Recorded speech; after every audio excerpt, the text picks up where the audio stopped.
Hi, it's Jon Mitchell, Mayor of New Bedford, and this is another installment of the Mayor's Weekly Update.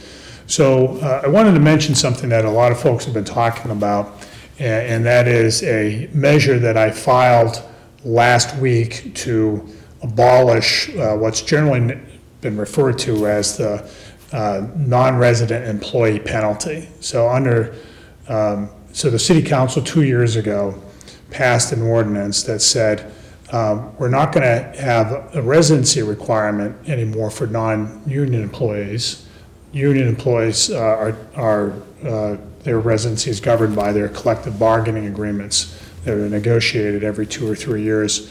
For non-union employees, what the council did instead was it said if you choose to live outside the city, the city will dock your pay 10%. Now, I'd be the first one to say we want as many people who work for the city to live in the city. I think that's a positive thing for lots of reasons. But the reality is that when you create a penalty like that, it becomes very hard to convince people to work here. And I said that at the time. I vetoed the proposal and said exactly that. Well, it turns out, now fast forward 2 years, that that's exactly what's happened. We struggle now to hire folks.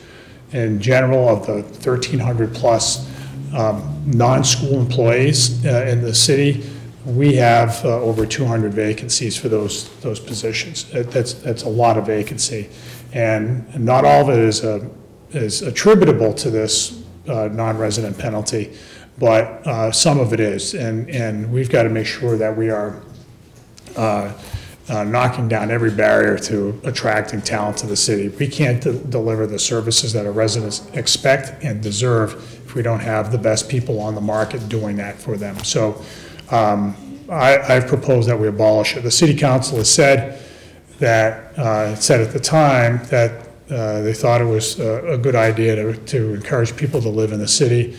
When I asked what other city in the United States has done something like this, the only city that they cited was Philadelphia, which imposes not a 10% penalty, but a 3% penalty. So what the City Council has done is, as far as we can tell, unprecedented in the country, and it has made it harder for us to attract talent. So my hope is, I've had a number of conversations with councilors, they seem to be encouraged. They seem to be warm to this idea of doing away with this problem, and so they will be taking this up this month. But I encourage everybody out there to support the idea that we need to pull back every barrier to entry for folks who are talented to work for you and for all of us in city government.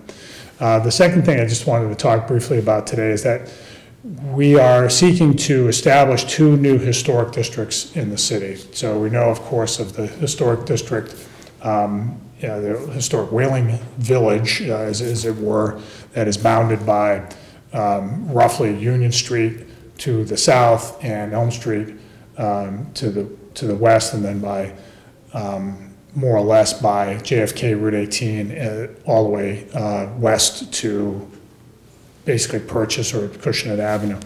So there's that's been in place for many, many years now. We want to establish 2 other historic districts, one on Mechanics Lane, right over here by City Hall, which already has its cobblestones, as well as on 7th Street, Abolition Row, which is famous for that it was the center of the city's abolition movement in the antebellum America. That's the place where Frederick Douglass, of course, settled back in the 1830s. So we have those measures in front of the City Council. Now, what it does is the designation essentially creates sort of legal structures to ensure preservation. If you do construction on a house there, you can't turn it into, you can't totally revamp a house so it doesn't look like it did back in the 1830s. So it's essentially a set of zoning requirements that ensure that owners keep those neighborhoods looking the way they do. And so that's a good thing. You can't do that everywhere. The city has to evolve and change, but in those particular areas that have historic significance, we want to make sure that it's preserved. So that's in front of the council as well. The last thing I just want to say today is here we are at the end of February, and the high school sports seasons are wrapping up. We've seen the teams at Bedford High as well as at Folk Tech, as well as the surrounding schools and Greater New Bedford, all having very competitive seasons. As you've heard me say before, one of the great things about living in Greater New Bedford are the historic sports rivalries. Everybody, remembers who's played high school sports can remember the rival teams, and that's something that you carry into adulthood, and and pass on to your kids. And so it's a great tradition that we have in our area that is worthy of celebration. The teams are wrapping up the winter seasons now, and many of them are going on to the state tournament. So I just encourage everybody to support those teams, and if you can't come out to a game, to root them on. The student athletes and their coaches work really hard, and they're making a big difference. The coaches are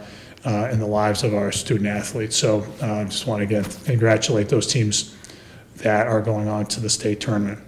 All right, so with all that, this has been the Mayor's Weekly Update. We'll see you next week.